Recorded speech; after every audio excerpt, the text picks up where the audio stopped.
writers, this video is going to be all about your digital writer's notebook, a tool that's not new, but a new version of it. I know that it's kind of a weird and maybe even a sad thing to think about not using your beloved composition notebook this year, but you still can use it. I want to encourage you to continue to use it because I'm so used to it as well, and I'm used to kind of carrying this around and writing when I'm on the go and taking observations in. You can still use it because you'll see that you can start to take pictures of it and incorporate that into your digital notebook. But because we're learning in a new way this year, a different way, and because some of us are not even coming in person at all, we need to have a way that works for all of us to share our writing and for me to be able to see your writing and support you as writers.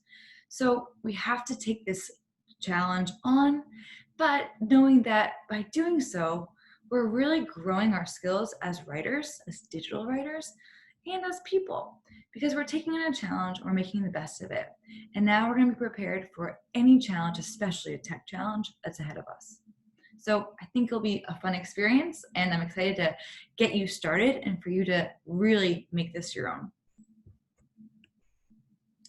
So I'm going to walk you through just a couple of really important tips and show you some examples of work that other writers in our classes have already started to do. And hopefully this will help you to feel comfortable and confident as you take this on in your own work.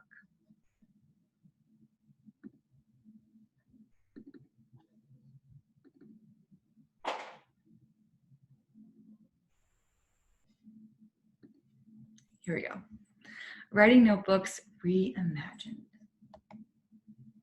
I'm going to start with one of my favorite quotes about notebooks by one of my favorite teacher helpers, Ralph Fletcher, author of A Writer's Notebook and many other really awesome tools and books for students and teachers. And I want you to listen carefully to this one. A writer's notebook gives you a place to live as a writer, not just in school during writing time, but wherever you are at any time of day. When I first read this as a teacher, I thought about how, oh, amazing, I can bring this and carry this with me wherever I go. And now, when I'm looking at it, or the first time I looked at it, since COVID and since reimagining writer's notebooks as digital writer's notebooks, I was like, this doesn't really apply. But the more I think about it and the more I start to write in my digital notebook, I realize, yes, it does. It just takes on a bit of a deeper, bigger meaning now. So let's just think about it for a second.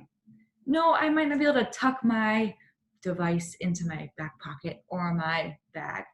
However, I might be able to open up, and I actually can, my digital notebook on my device if I have any sort of smart device, like a phone that's a smartphone, or maybe even an iPad. You can take that with you anywhere. But another really huge cool thing is that you can use your digital notebook literally anywhere. Maybe it's going to be hard to pull out on the subway, but you could travel to another country, log on to any email or any computer, open up your email, open up your drive, and it's right there. You can go anywhere in the world, and you can access it at any time of day. So while it might not be that you can kind of carry it around and stick in your back pocket, you actually kind of can. You just have to kind of reimagine what that back pocket, what that bag looks like and feels like. So, food for thought. Keep thinking about it and keep thinking about ways you might take your digital notebook anywhere. So let's just start with where this comes from. So today I walked you through a few steps on Google Classroom until we lost our internet connection. Ironic. But we should be okay for tomorrow and the days to come. But just in case, you have this video and it's going to walk you through the steps. And in just a moment, I'll bring you back to the very beginning and do it with you step by step. But I just want to start by saying this is always going to be in your Google Classroom, in classwork at the very top. That's where I put it. And you can follow the directions that are posted there. And you can get started just by simply clicking that template. It's right there. So if you haven't even started yet, maybe right now, as you continue to watch this video, you go there and you open it and you follow along. So a couple cool things about it, and things that are similar and also different from our beloved composition notebooks. Make it your own, your digital notebook. Just like how on the first day of school, I used to ask you to take home your writer's notebook, look at pictures of people that you love, places you love, things you love, maybe go through magazines, newspaper articles, cut them up and cover your notebook in them so that whenever you look at it, you're inspired. Same goes for this. In fact, I found it a bit easier because I could just use all the photos that were already in my cloud. So you want to personalize it and you want to make it your own so that you still are inspired just as you normally would. Right now, it's covered with my family, my best friends, and my former students or current students in places that I love with things and animals that I love. Very inspiring.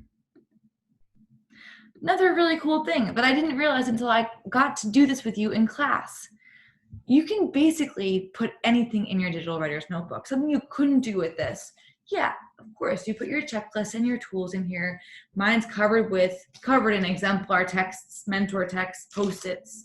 But I couldn't do this before. I couldn't take that, my planning or generating that I did on a whiteboard, then I moved on to my the surface of my desk.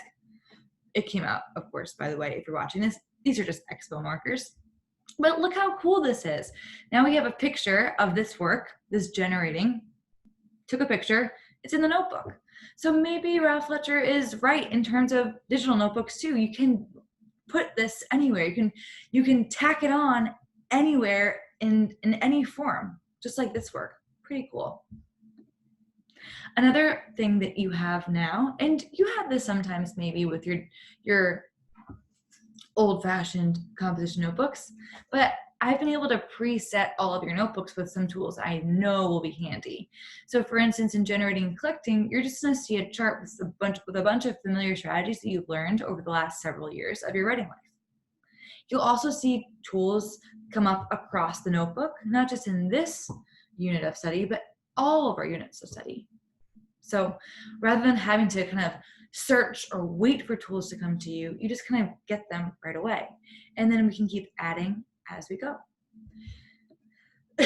So let's walk through some of these steps. So I'm going to Google Classroom, right? Again, I went to classwork. It's at the very top right now. I'm going to click template, but I'm going to be also mindful that the directions are right here. So I want to keep that in mind and not do too much once I click it, because the first thing I want to do is press file, make a copy, and then set up my own version. So I'm going to be careful not to mess around with it. Just click it and quickly make my own copy so I can get started on my writer's notebook. So now that I'm seeing the template come up, a couple of things I should check for that are going to be really, really important. Again, you want to make sure that the icon at the top is going to be your HCCS icon. Here's how you can check. I'm going to click my icon and see what email it comes up as. hmeet@hccs. That's it. If it was another email, like this one, I'm not going to get in. Look, access denied. That's because it hasn't been shared to that email address. And that means I'll have to go through all these steps and wait for my teacher to grant me access. But what I really could have done was just make sure that I'm actually inside of the email address that it has been shared to, which is your HCCS email. So make sure that the icon at the top is you and your HCCS email. If you do get to this page, access denied, it's because you're logged into a different email. This has been happening to some of us when we're logging in from at home because we're sharing devices with siblings, with parents, with family members. That's okay. Here's another trick. Look at the page. Before I press request access, just look right below it. You are signed in as hannah.meet. This is another email address I have. But I have the option here to switch. Watch how I do it. I click my name, then I get a couple other options. So I can, again, change. I still have another opportunity to change to HCCS. Continue. Let's see. I think it's working. It worked. So make sure before you do anything, you are in your HCCS email or you switch to your HCCS email immediately. Okay, now that I'm there, I'm going to go to File. I'm just following the directions that were posted on Google Classroom on the page there, and also the directions that are posted on the front page. If you just look down here, you have all the steps to make this your own.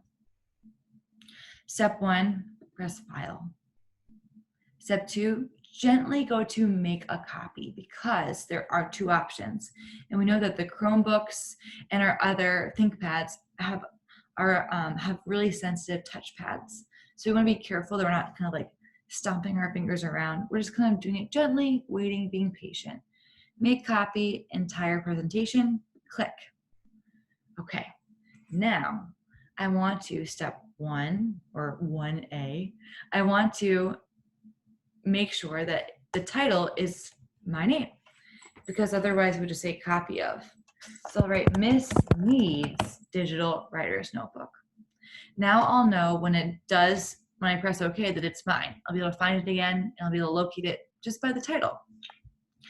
And then another thing is that you want to make sure that you know where it's going. I'm telling everyone this today and tomorrow, no matter what, even if you know how to navigate folders, we're going to approach that together. We're going to tackle that step in a little while. Not yet. So what you can do is you can just make sure that your folder that it's opening to, that's going to be placed inside of, is just your drive. We'll take that next step next time. But for now, just press either the back button until you get to my drive. It's all the way, it's like your home base. There it is for me. I'm highlighting in blue, that means I've selected it.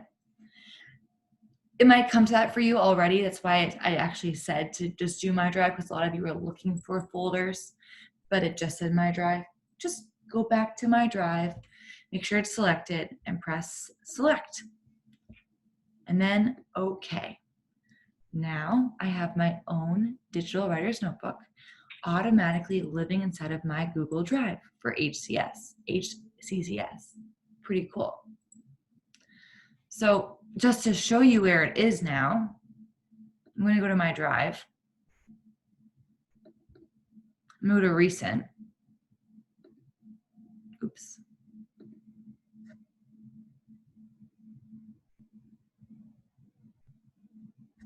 It's the first one that comes up. Isn't that nice? So I went to my drive, and if you were wondering where I even got there, I'm going to go to where all those Google applications are that we've been working inside of, all the dots, drive. It's one of your first few that comes up, friends, so you should be able to find it. And again, it's going to come up immediately because it's the last thing I saw. Okay, going back to my beautiful, wonderful new writer's notebook, I want to show you just a couple things about what's living inside of it. And just so you know, this is just our first writer's notebook. So some of these tools that feel really fancy or extra fancy might not work for you yet, and that's okay. You'll have more opportunities to get to know this stuff and to get to know the tools I put in here as time goes on. But for now, we'll just stick to what we do feel comfortable with, okay? So when you're making your writer's notebook your own, you could go ahead and delete some of these teacher directions. Like that's how I made over here, by the way. So I made my personalized version.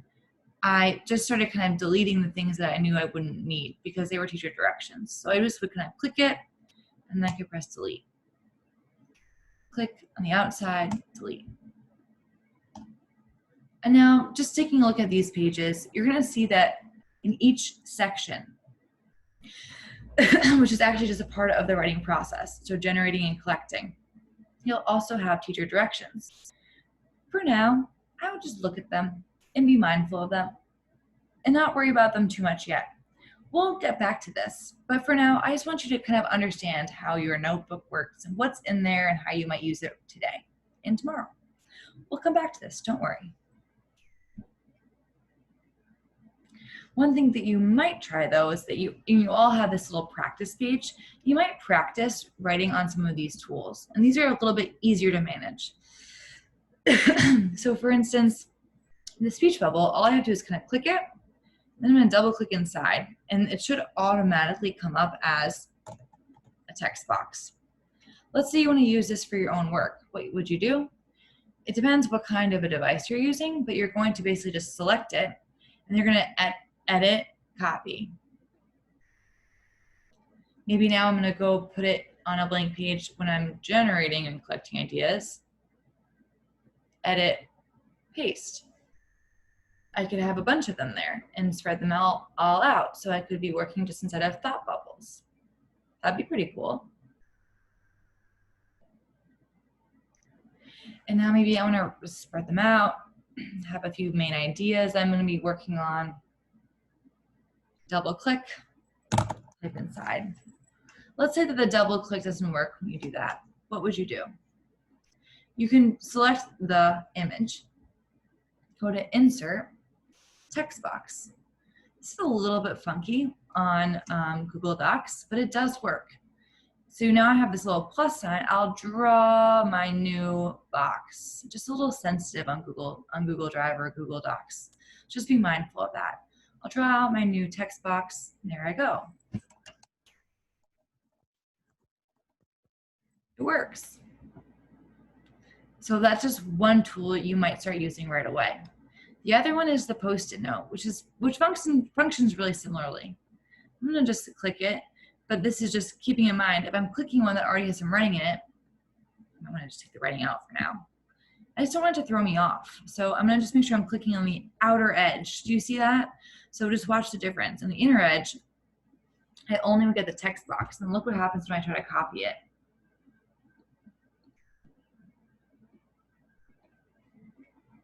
I just get a text box, right? I don't want that. So what do? I'll press that back arrow, undo. I'll click the outer edge. I usually just go for the corners, edit copy, edit paste. I might have to just pull them apart, just like how you normally do with Post-it notes. And then to write in it, just taking one finger really, double clicking the inside. That's gonna set up my text box. And again, if it doesn't work, I can do the same thing I did before. Insert, text box. And I can just draw my own. Okay. So those are just some basic tools you might start playing with right away. I would just kind of notice the other tools, except for the ones that are clearly teacher made, right? You can take a look at those and use those for your own benefit. But I would just maybe leave these be for now. I'll walk you through them. You don't need them right away, and I will walk you through them soon. I do promise that. You might explore for a little bit, look through. Notice how you have a lot of planning pages that have like big blank spaces. It's because I want you just to be able to do whatever you want there. You can write, you can draw, you can sketch, you can do whatever really on those pages. But when you get to where it says planning and then you get to where the drafting and revising are, you'll see that there's genuine line pages, just like in your composition notebook. I want it to feel like you're really writing up a storm. So the same thing goes when you're working in your digital notebook. You're trying to write as many pages as you possibly can in one sitting or in one ELA class. And we're going to get back to that in just a moment. But before I close out, a couple other things just to notice about this setup is that you might need more pages in each section. So for instance, just take a look at the generating and collecting pages, our first section, our first part of the writing process. Let's say this is my last page, right? I want another one. What do? I would go up to where it says slide, and I could just duplicate the slide. So then in advance, I have a bunch of extra slides, and I'll just delete the ones I don't use. It's usually my strategy. You also could do things like slide, new slide. You just might not get the heading that I made for you, but it's okay. Let's say I have all these slides, I don't use any of them. What do? I just treat them as I would in any other Google document or any document really, and just select it, delete, delete. Oops, oh no, I made a mistake. What do? I can use the undo button. That's the beautiful thing about working anything on Google, is that if you if you delete something or if you mess up, it's not going to really go away unless you really want it to. So that's why I kind of love these for us. So a couple of things that we just went over. I would ignore, not even forever, but I just wouldn't worry so much about these giant complex tools. I would worry about the ones that are small and that feel really practical, like Post-it notes or thought bubbles. You can use those by copying and pasting them. I like to stick to the outer edge to make sure I get the whole frame, because on the inside edge, you sometimes might get the text box. So stick to the outer frame, and it functions the same way as it does anywhere else, really, that you're probably used to. Copy and paste is how you get to duplicate something like an image or an icon like this. Other things we learned just in the last few minutes, you can add your own text box if you can't figure this out. So you can go to Insert Text Box, and you can just draw your own. That's another possibility. And then finally, I mentioned that there are going to be tools in there that are preset for you, things that I've noticed that sixth graders tend to need in the first few days of writing, especially writing narratives. Check them out. Use them if you want. Don't use them if you don't feel like they're necessary. But just something to keep in mind is that they're across your notebook. I went through and just for the first round, added things I thought that might be helpful for you. And as time goes on, I've left you spaces for you to add your own stuff too.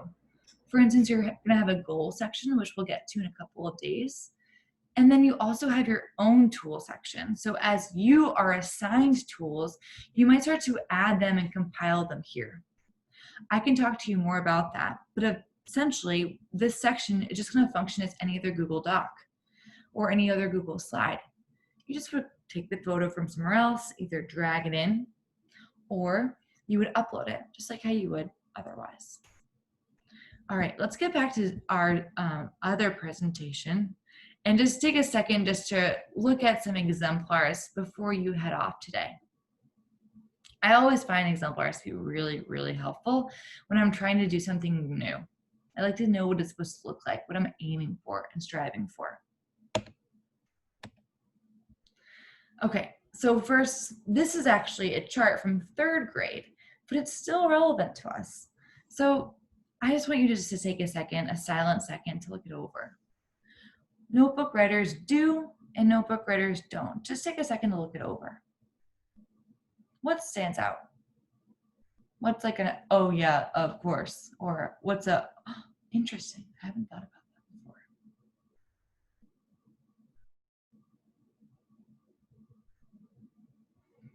It's interesting how it still kind of functions the same way, even though we're going totally digital.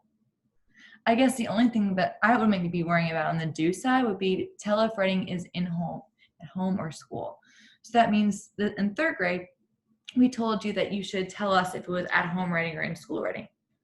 I still think that might be true. One thing that's different now with digital notebook is that I can look at your history. But one thing that might make it easier for me and for you and for your writing partners is to label your pages not just with the date, but if it was at home or in school. I think that will just save me a bit of time, and it'll help you to see and maybe even compare and contrast what happens when you write in school versus what happens when you write at home. Where you're getting more work done. That might be something worth studying and then making a goal off of that.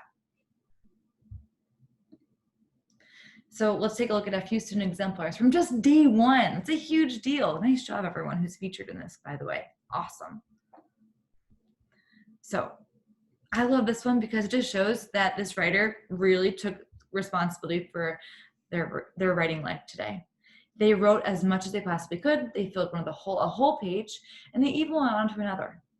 Same thing as in here. We used to try to like race down the page, get it all on paper when we were writing, and especially in those first few days of writing workshop. I want you to treat this exactly the same way. I want you to let your fingers, as you type, fly down the page as well. But I want you to also remember that when you type, it takes up usually less space than when you're writing. So keep that in mind. I'll be gentle with that. I'm not going to really push you too much if you're slower at typing because you're newer to it. We're all learning, and you're probably going to get really good at typing by the end of this year. I have full faith in you. If you keep practicing, you'll get even better and better. But just to keep in mind, you do want to be writing a lot anytime I'm having you do any notebook work. I love this one because it's just so nicely set up. It's beautiful and it sounds just like a story. So this writer has the date at the very top, no matter what. So now we not only know what he was doing on this page, but when it happened. And we can even maybe start to compare and contrast things like planning pages from the first 2 weeks of school versus planning pages for narrative and like the last week of the unit in like November. It's cool to have the dates so we can really go back and forth. And I also love that this writer doesn't do just an account or a recap or a blurb. This writer actually starts writing a story. Just look at it closely. There's dialogue, description. I can see that this is going to turn into a story.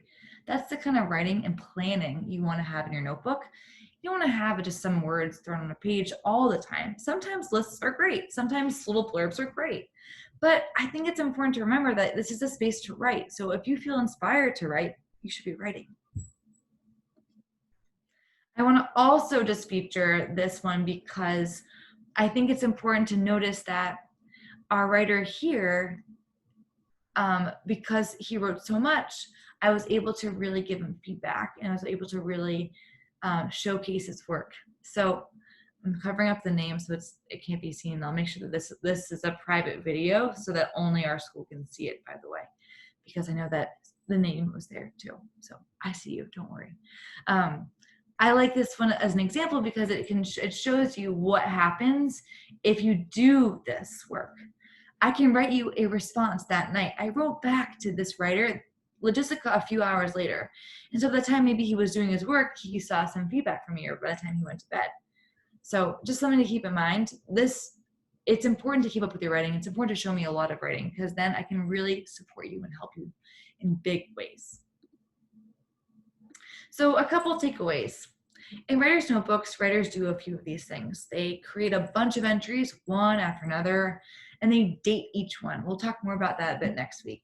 Speed dating, we'll talk about it. But basically what it means is that you should be writing a lot of ideas and you should be testing them out, not really committing to anything too much yet, having fun with it, seeing how things go. Then record 1, 2, or even 3 at a time. You can be going back and forth. I'm always writing between stories. You can go back and forth between different stories or entries. You can try writing the story from one moment in time and then writing it again in another. Your notebook is your space. Use it however it makes sense for you, especially with this kind of work, developing your narrative writing. Write in your notebook, not only at school, but at home too, absolutely. The only homework that you're gonna really be getting this year from me is gonna be extensions from the classwork. So for instance, in reading, you're gonna have a reading log most nights. In writing, you're gonna take home your writing and maybe do some adding on to your entries or your writing pieces, because that's really what you're always working towards in writing. So you should have it live at home and at school, keep it close and keep it safe. And I think that you'll start to feel it become a bigger part of your life. And when I say, bring it home and bring it at school, bring it home and bring it to school, I really mean like the work that you do, you can be doing at home and in school, right? Sorry, I keep forgetting for those small instances that we are totally digital when it comes to notebooks. And then finally, you can use your notebook as a place to really try out those stories. Your notebook doesn't have to just be like a place for ideas. It can be it should be where you truly draft and try things. So I hope this was helpful. I hope it wasn't too overwhelming, slower, step by step. And what you can do after you watch this video is you can reflect on it and submit it for your homework.